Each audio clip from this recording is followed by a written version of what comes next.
आइए सुनिए, देखिए, समझिए सनातन सत्य। जैसी दृष्टि वैसी सृष्टि, दृष्टि विज्ञान। कुदरत, कुदरती रचना एवं कुदरत के कानून से शाश्वत सुख की प्राप्ति। जोधपुर के परम पूज्य महात्मा उपासक प्रोफेसर डॉक्टर सोहन राज तातेड़ के निर्देशन में सनातन सत्य। जैसी दृष्टि वैसी सृष्टि, दृष्टि विज्ञान।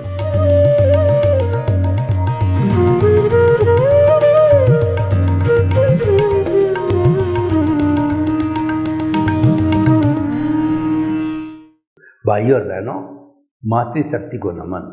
आज का हमारा बहुत ही सुंदर विषय, सदैव अपने घर में निवास करें। देखिए, घर दो प्रकार के होते हैं। हर व्यक्ति घर में रहता है, बल्कि पशु भी रात के समय में बाड़े में रहते हैं, पक्षी भी घोंसले में रहते हैं, और हर प्राणी अपनी सुरक्षा के लिए किसी न किसी अपने घर में रहता है। जो पशुओं का बाड़ा है वह उसका घर है, पक्षियों का जो नीड है वह उसका घर है। मनुष्य का भी हरेक का अपना अपना घर होता है। किसी के झोंपड़ी होती है, किसी के महल होता है।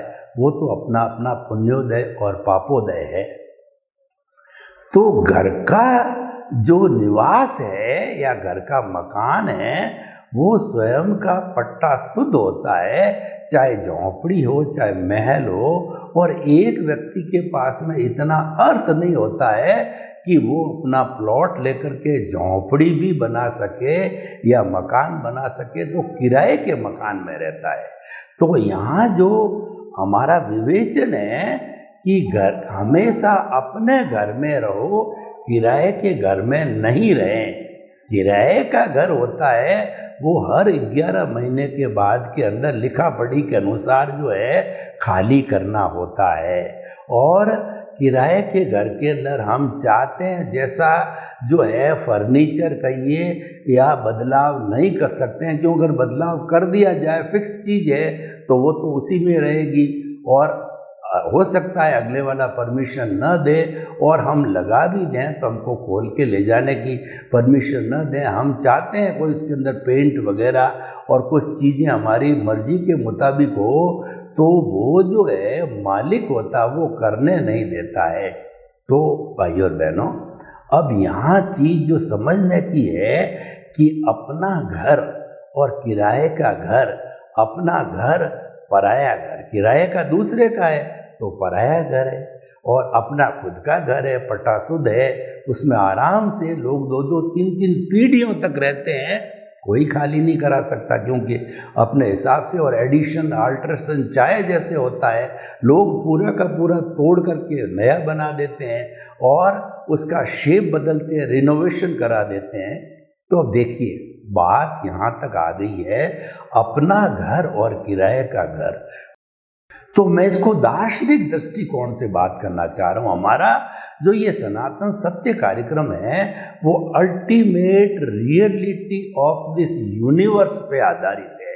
सार्वभौम सत्य क्या है और अल्टीमेट ट्रुथ क्या है वो हम जानना चाहते हैं, और वह हमारा जो बेस है जानने का, वो कुदरत, कुदरती रचना और कुदरत के कानून पे आधारित है। कुदरत का अर्थ होता है कि जिसमें 6 द्रव्य हर समय मौजूद होते हैं, वह कुदरत कहलाती है, वह लोक कहलाता है, वह ब्रह्मांड कहलाता है, और वहाँ जीवन है। जो हम 84 लाख जीवा योनि प्राणियों का बर्थ प्लेस और असंख्य अनंत आत्माएं, जीवित प्राणी कहते हैं, वो केवल लोक में ही जीवित रह सकते हैं। लोक में ही अपने कर्मों का भुगतान, हिसाब, लेन देन, परिणाम, उदय और प्रारब्ध है वही भोग सकते हैं, क्योंकि दूसरी जगह जीवन ही नहीं है। अभी कहा जाता है कि चंद्रमा पे कई लोग गए हैं और वो संभावना बता रहे हैं कि वहाँ ऑक्सीजन और जीवन होने की संभावना है, और कुछ लोग कहते हैं कि मंगल ग्रह पर जो है वहाँ पर भी जीवन होने की संभावना है। तो वो तो बाद की बात है, लेकिन हम पृथ्वी की जिस ब्रह्मांड में जी रहे हैं उसकी बात करें तो कुदरत हो गया 6 द्रव्य। कौन कौन से हैं? चेतन, अचेतन, मोशन, रेस्ट, टाइम और स्पेस। ये अनादि अनंत काल से ऐसा कोई क्षण नहीं आता है जहाँ छहों ही मौजूद नहीं होते हैं, एक क्षण भी कोई द्रव्य एब्सेंट नहीं रहता है। ये कुदरत। और इन 6 द्रव्यों की जो अवस्था बदलती है, अवस्था क्या होती है? सुबह होती है, दोपहर होती है, शाम होती है, व्यक्ति बच्चा होता है, फिर बड़ा होता है, फिर युवा होता है, फिर प्रौढ़ होता है, फिर चला जाता है। ये अवस्थाएं बदलती रहती है। तो ये 6 द्रव्यों की जो अवस्था बदलती है उसको कुदरती रचना कहा जाता है। और जो ये कुदरती रचना किसी कानून पर आधारित, बिना कानून कोई भी चीज चल नहीं सकती। देखिए कि जब कभी भी हम जो हमारे लाइटिंग अरेंजमेंट होता है हाईवे पे कहिए या जो है सिटी के किसी भी चौराहे पर कहिए, तो कभी वो डिस्टर्ब हो जाता है लाइटिंग सिस्टम, तो आपने देखा होगा कि चारों दिशाओं से लोग इधर से उधर अपने आप को बचाते हुए निकलते हैं, लेकिन भीड़ ही जाते हैं क्योंकि वो लॉ का पालन नहीं कर रहे हैं। जब लाइटिंग होती है 30 मिनट 40 मिनट जितना भी समय होता है वो सबको बराबर मिलता है, तो वो एक्सीडेंट होने का कोई वो नहीं होता कि वो कानून पर चलते हैं। हमारा परिवार कानून पर चलता है, समाज कानून पर चलता है, विश्व कानून पर चलता है, कुदरत कानून पर चलती है।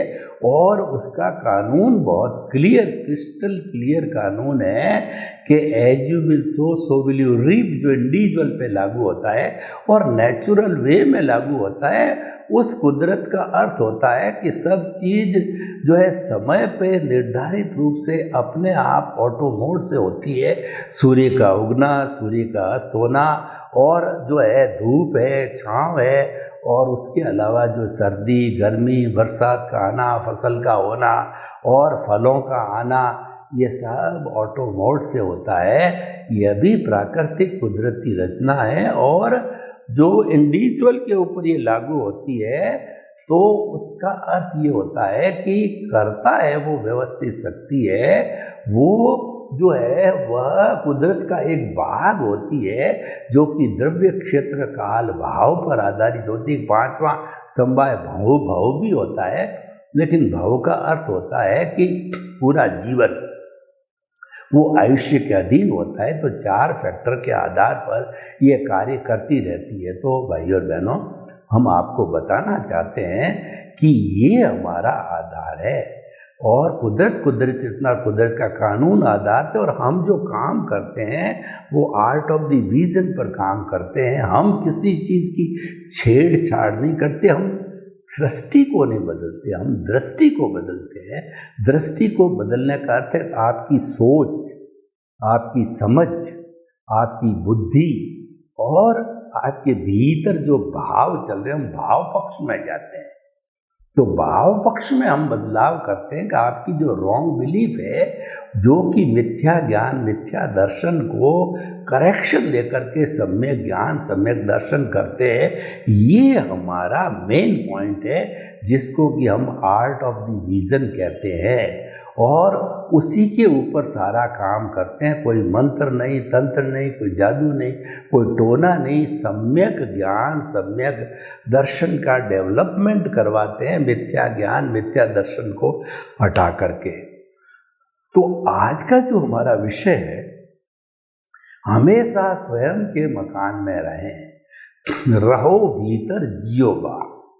हर व्यक्ति को भीतर रहना चाहिए और जीना बाहर चाहिए। जीना बाहर का अर्थ ये हुआ कि हमारा जो भी भुगतान, हिसाब, उदय, प्रारब्ध है, वो बिना कहना चाहिए कि वो निमित्त के उपादान कार्य नहीं कर सकता। ये कारण कार्य पर निर्भर करता है, कॉज एंड इफेक्ट की थ्योरी पर चलता है। तो मुझे कोई कर्म भुगतना है तो भुगताने वाला चाहिए, तो भुगताने वाला चाहिए। इसका मतलब ये हुआ कि मुझे बाहरी जगत के अंदर आना पड़ेगा, जभी जो है वो मेरे को निमित्त मिलेगा। उसको हम कहते हैं व्यवहार जगत। ये हमारा जितना व्यवहार जगत है, ये सारा भुगतान है, ये सारा हमारा लेन देन हिसाब है, उदय और प्रारब्ध है। और उसको जो है हम आर्ट ऑफ द विजन में मानते हैं कुदरती रचना, उसको डिस्चार्ज कहते हैं। डिस्चार्ज का अर्थ हुआ पूर्व जन्म में आप चार्ज कर। देखिए, आत्मा का जो सिद्धांत है वो परमानेंट है। आत्मा, अभी मैं आपको बताना चाहता हूं, आत्मा खुद का मकान है और ये शरीर किराए का मकान है कि आत्मा को हमें कभी बदलना नहीं पड़ता है। अनादि अनंत काल से भूत भविष्य वर्तमान हमारा शुद्ध परमात्मा स्वरूप, जो कि मुक्ति की अवस्था है, द्रव्य आत्मा है, भीतर विराजमान है परमात्मा स्वरूप में। लेकिन जो है अभी हम तक उस पहुँचे नहीं है, वो हमने प्राप्त नहीं किया है, लेकिन प्राप्त करना है। और मनुष्य जीवन में आते हैं तो उसको प्राप्त करने की बात चलती कि दूसरे जन्म वाले इतने डेवलप्ड नहीं होते हैं, तो वहाँ ये विषय नहीं होता है। मनुष्य ही मुक्ति को प्राप्त हो सकता है, मनुष्य ही आत्मा का स्पष्ट वेदन कर सकता है, मनुष्य ही प्रीति जागृति और अनुभव करता है। जो मनुष्य है, तो ये बात मनुष्यों के बीच में कही जाती है। अगर इस बात को जो है मैं जो है पशुओं के बीच भैंस के आगे ये सारी बात करूं, तो एक कहावत बनी हुई, भैंस के आगे बीन बजाना बजाते रहो, इफेक्टलेस है, तो वहाँ कोई अर्थ नहीं है। सत्संग मनुष्यों के बीच में की जाती है। तो इसीलिए जो है ये स्वयं का मकान यानी आपकी खुद की आत्मा, इसके अंदर रहना चाहिए। और किराए का मकान है, ये हमारा व्यवहार जगत है, ये हमारा बाहर का जगत है, ये हमारे भुगतान का जगत है। तो परमानेंट तो हमें भीतर ही रहना चाहिए। तो परमानेंट भीतर रहने के लिए हमको क्या करना है? हमें आर्ट ऑफ द विजन को पकड़ना है, अपने भावों को पकड़ना है। और भाव होते हैं, भावों से ही विचार बनते हैं, और विचारों से आचार होता है, आचार से व्यवहार होता है, व्यवहार से व्यक्तित्व होता है, और हम पहचाने जाते हैं। सारा व्यवहार पक्ष ही पहचाने जाते हैं, क्योंकि लोगों के पास में केवल ज्ञानी, अवधि ज्ञानी, मनोज्ञानी को छोड़ करके हमारे भीतर क्या चल रहा है वो किसी को मालूम नहीं पड़ता है। तो केवल ज्ञानी ही जड़ और चेतन की हर अवस्था को, भूत भविष्य वर्तमान सबकी हर अवस्था को जानते हैं, क्योंकि वह स्पष्ट वेदन कर चुके होते हैं। और वह जो है वो अंतिम पुरुषार्थ केवल दर्शन होता है। उस दर्शन की प्राप्ति पिछले जन्म में कर चुके होते हैं। इस जन्म में मात्र परिणाम स्वरूप उनको केवल ज्ञान प्राप्त होता है, उनसे कुछ भी छिपा हुआ नहीं है। तो घर के मकान में रहने की हम परामर्श दे रहे हैं। इसका अर्थ क्या हुआ? इसका अर्थ यह है कि जो आपके भावों का जगत है, उस भावों के जगत को अपना आश्रय बनाओ। आप जो है भीतर रहना प्रारंभ करो। व्यक्ति जिस स्थान पर अपने मकान में रहता है, वहाँ पे वो सारी सुविधाएं परमानेंटली जुटाता है और ये प्रयास करता है कि जीवन भर मेरे को इसी में रहता है। एसी लगाता है, सफाई की लगाता है, बाथरूम का होता है, किचन का होता है, सब व्यवस्था करता है। तो भीतर के जगत में रहने के लिए फॉर एवर, सवाल इस जन्म का नहीं है, जब तक कि मुक्ति को नहीं चले जाते। मुक्ति भी जाते हैं, वह भी भीतर का घर रहेगा। उसके अंदर मुक्ति में और हमारी चार गति के भ्रमण में अंतर यह है कि मुक्ति की अवस्था में स्पष्ट वेदन होता है और फिर साइकिल में घूमना नहीं पड़ता है। और बॉन्डेड सोल के अंदर ये नर गति, तिर्यंज गति, मनुष्य गति और देव गति में अपने कर्मों के अनुसार ये घूमती रहती है, जब तक कि अज्ञानता रहती है। जब अज्ञानता समाप्त हो जाती है, तब वह मुक्ति को, स्पष्ट वेदन को प्राप्त कर लेती अपनी आत्मा का। तो हम आपको क्या कहना चाहते हैं? अपने घर में रहिए। अपने घर को कैसे अच्छा करें? जैसे जिस घर में हम रहते हैं वो साफ सुथरा रहना चाहिए और उसमें कहीं भी रेत रंजी नहीं जमी होनी चाहिए, सफाई रहनी चाहिए। और हर चीज़ अपनी व्यवस्थित स्थान पे चली रहनी चाहिए, और जो चीज़ जो बंद अवस्था में है उसको चालू करके रखना चाहिए। बंद हो गई है तो वो वापस पुनः मिस्त्री को ला करके ठीक करा देना चाहिए। तो इस तरीके से जो है वो व्यवस्थित होना चाहिए। तो भीतर के घर में रहने का अर्थ ये है कि भाव शुद्धि। हम जो कुछ भी भाव करते हैं वह शुद्ध होना चाहिए। शुद्ध भाव कौन सा होता है? देखिए, आर्ट ऑफ द विजन के अंदर हमने जो है हमारे केंद्र के अंदर, केंद्र कहीं भी शरीर का मान लीजिए, सबसे ज़्यादा इफेक्टिव जो है आत्मा, जो चैतन्य केंद्र होता है वह हमारा ये दर्शन केंद्र आज्ञा चक्र होता है, पिनियल ग्रंथि का जो है केंद्र होता है, और ये आत्मा के साथ स्पर्श करने का, भीतर जाने का केंद्र होता है। तो मान लीजिए ध्यान भी करना होता तो यहाँ करना चाहिए। और जब कभी भी एनलाइटनमेंट होता है, जब भी कुंडलिनी जागरण होता है, ज्ञान मिलता है, तो यहीं पर प्रकाश होता है। तो इसीलिए इस स्थान के ऊपर हम भाव के जगत में, देखिए हमारा बिल्कुल स्पष्ट थ्योरी है कि क्रिया से मोक्ष नहीं है, क्रिया से शाश्वत सुख की प्राप्ति नहीं है, क्रिया से जो है शाश्वत सुख की नींव नहीं लग सकती। शाश्वत सुख की नींव तो भावों से लगेगी, क्योंकि भाव आत्मा की सत्ता है और क्रिया मन वचन काया से जुड़ी हुई रहती है। इसीलिए हमने तो मन वचन काया को कुदरती रचना माना है। वो तो हमारे भुगतान का साधन है, वो अज्ञान माना गया है, और उसका हम जो भी पुरुषार्थ करते हैं वो रिलेटिव पुरुषार्थ है, क्योंकि वो अवस्था से जुड़ा हुआ है। देखिए, पुरुषार्थ को अच्छी तरह से समझो। जो पुरुषार्थ अवस्था से जुड़ा हुआ है वह रिलेटिव पुरुषार्थ है, वो रिलेटिव पुरुषार्थ अज्ञान होता है। और जो पुरुषार्थ अवस्था रहित होता है, परमानेंसी से जुड़ा हुआ होता है, वह सत्य कहलाता है, रियल पुरुषार्थ कहलाता है, परमानेंट पुरुषार्थ कहलाता है। और वो परमानेंट तत्व आपके घर के भीतर एक ही है, जो कि आपका आत्म तत्व है और आपका चेतन तत्व, यानी चेतन तत्व जो है उसके साथ में जुड़े हुए रहो। आर्ट ऑफ द विजन के अंदर हम उस चेतन को मन वचन काया से मुक्त, जो कि कुदरती रचना, उससे मुक्त ऐसा शुद्ध आत्मा हूँ। तो भाव के द्वारा अरूपी है, लेकिन भाव के द्वारा हमने उसकी स्थापना की हमारे आर्ट ऑफ द विजन के अंदर, हमारे सेंटर में, आज्ञा चक्र में उसको स्थापित कर दिया। ये हमारा जो है घर बन गया। तो अब हमें हमेशा इस घर में रहना है, और वहाँ पे आप एक अलार्म लगा दीजिए।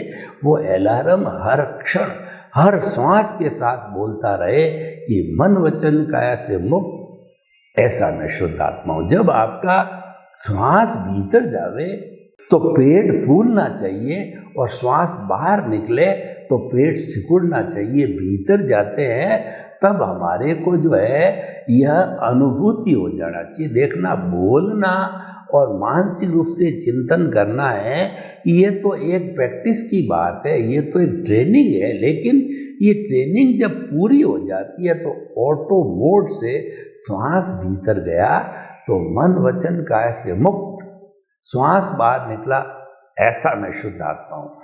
मन वचन काया से मुक्त, ऐसा मैं शुद्ध आत्मा हूँ। मन वचन काया से मुक्त, ऐसा मैं शुद्ध आत्मा हूँ। मन वचन काया से मुक्त, ऐसा मैं शुद्ध हूँ। ये दिए की लो है, ये आपका अलार्म है, ये आपकी घंटी है, ये हर वक्त श्वास के साथ चलनी चाहिए, जिसको कहते हैं अजपा जप। यानी वो जो है बिना जपा हुआ, पहले तुमको जपना पड़ता है, याद करना पड़ता है, और जब उसकी पूरी प्रैक्टिस हो जाती है तो मन वचन काया से मुक्त, ऐसा मैं शुद्ध आत्मा हूँ। मन वचन काया से मुक्त, ऐसा मैं शुद्ध आत्मा हूँ। तो हमें अजपाजप करना होता है। ये ऑटो मोड से और तेल की धार की तरह, दिए की ज्योति की तरह ये बिना स्टॉपेज हुए ये घंटी ऑटोमेटिक श्वास के साथ में बोलनी चाहिए। हमारे भीतर एक बायोलॉजिकल क्लॉक होती है। अगर हम अपनी दिनचर्या को सही रखते हैं और उस क्लॉक को सेट कर देते हैं कि हमको सुबह 5 बजे उठना है, तो वो क्लॉक आपको 5 बजे उठा देगी। और आपको 12 बजे भोजन करना है, नियत टाइम है आपका 12 बजे ही भूख लग जाएगी। बायोलॉजिकल क्लॉक भीतर बोलेगी अब खाना खा लीजिए। 10 बजे आपको रात को सोने का निर्धारित टाइम होता है, 10 बजे ही आपकी उबासी आने लग जाएगी, नींद घेरने लग जाएगी, आप सो जाइए। बायोलॉजिकल क्लॉक होती है, उसको सेट कर दीजिए।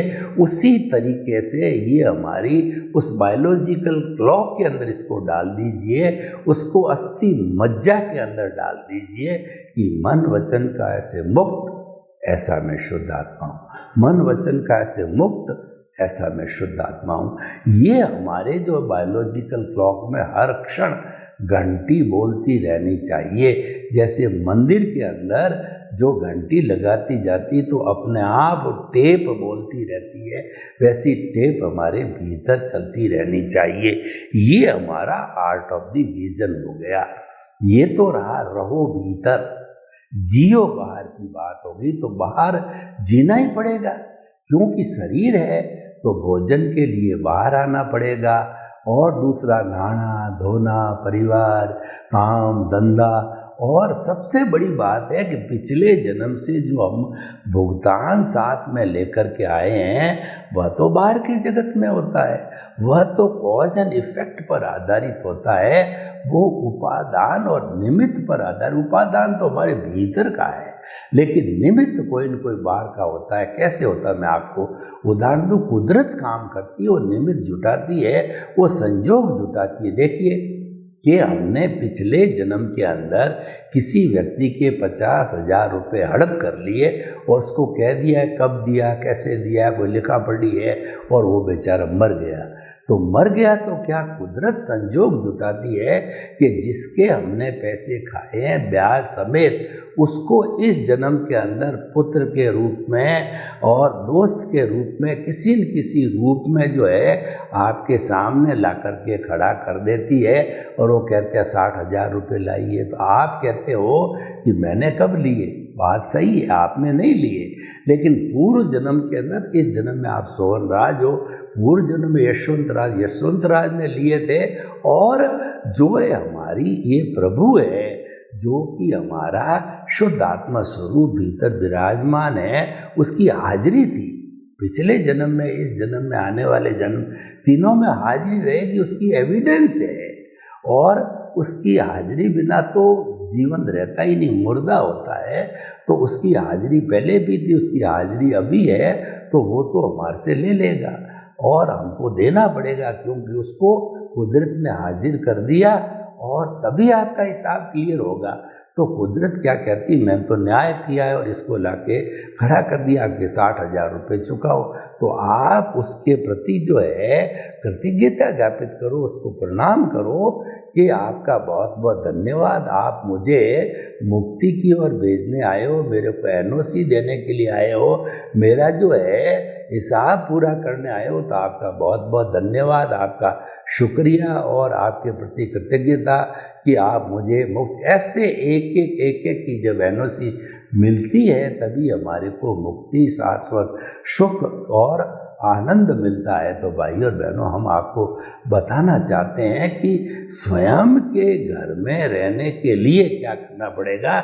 हमने आर्ट ऑफ द विजन में केंद्र बना दिया और उसकी एक हर केंद्र की एक परिधि होती है, सर्किल खींचते हैं उसकी परिधि होती है। परिधि के ऊपर हमारा धन दौलत परिवार और जो है हमारे साधन संपत्ति पद प्रतिष्ठा, वो सारा जो है हमारा व्यवहार जगत है, वो हमारा जो है रिलेटिव पुरुषार्थ है और वो हमारा भुगतान हिसाब और कहना चाहिए वो हमारा प्रारब्ध और पुरुषार्थ है, वो चलता रहता है और वह फिक्स्ड मोड से चलता है, जिसको हम ऑटो मोड कहते हैं। ऑटो मोड को समझना बहुत ज़रूरी होता है। ऑटो मोड तो जो एक रोबोट की तरह काम करता है। रोबोट या सॉफ्टवेयर में कोई चीज़ भर दी जाती है, वो एग्जैक्टली उसी के अनुसार कार्य कराता रहेगा। तो ये जो ऑटो मोड है वो रोबोट टाइप है कि पिछले जन्म के अंदर जो भाव कर्म डाल के लाए थे, वो इस जन्म में द्रव्य कर्म के रूप में भुगतान होता है। तो भाई और बहनों, हम ये कहना चाहते हैं कि हमेशा अपने घर में रहो, यानी अपने भावों की शुद्धि के लिए निमित्त निर्दोष करता और शुद्ध आत्मा अपने आप को समझो, जगत के हर प्राणी को समझो। सर्वे भवन्तु सुखिनः, सर्वे सन्तु निरामया। लोक के सब जीवों को सुख मिले, शांति मिले, आनंद मिले, प्रेम मिले, सौहार्द मिले और सभी हम अपने घर में रहते हुए बाहर आनंद पूर्वक जिए। आपके प्रति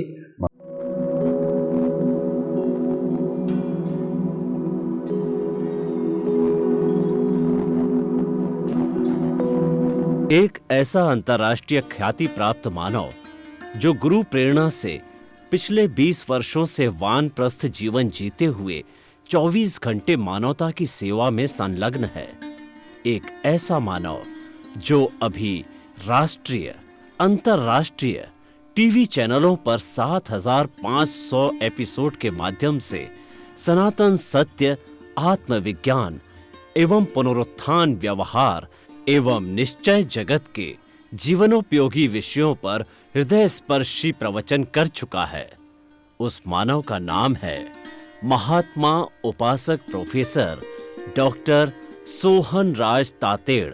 प्रोफेसर तातेड़ द्वारा योग, दर्शन, शिक्षा विषयों पर रचित पीएचडी स्तर के 250 शोध ग्रंथ भारत के 100 प्रतिष्ठित विश्वविद्यालयों में शोधार्थी पढ़ रहे हैं तथा वे सभी शोध ग्रंथ वहां की सेंट्रल लाइब्रेरियों में उपलब्ध हैं। महात्मा सोहन राज ने अभी तक हजारों स्कूलों, कॉलेजों, विश्वविद्यालयों एवं संस्थाओं में सेमिनार, वर्कशॉप, कैंप लगाकर लाखों विद्यार्थियों को योग, दर्शन, शिक्षा का प्रशिक्षण देकर उन्हें सुसंस्कारित किया। डॉक्टर तातेड़ ने भारतीय संस्कृति उत्थान के 4000 से अधिक समसामयिक विषयों पर आर्टिकल लिखकर ऑनलाइन जर्नल, पत्रिकाओं, वेबसाइट्स पर प्रकाशित किया, जिसका उपयोग लाखों पाठक कर रहे हैं। उपासक तातेड़ के 5000 से अधिक आज का सुविचार, आज का शुभ संदेश, आज का मंगल भावना योग आदि चिंतन websites, Twitter, blogger, Facebook, YouTube माध्यमों से लाखों लोग अपना जीवन निर्माण कर रहे हैं। मानवता के मसीहा ऐसे महामानव महात्मा सोहन राज तातेड़ के प्रोफाइल को अभी तक विश्व के 20 लाख दर्शक यूट्यूब पर, 12 लाख गूगल पर एवं लाखों दर्शक फेसबुक, ब्लॉगर, ट्विटर और इंस्टाग्राम पर देख चुके हैं।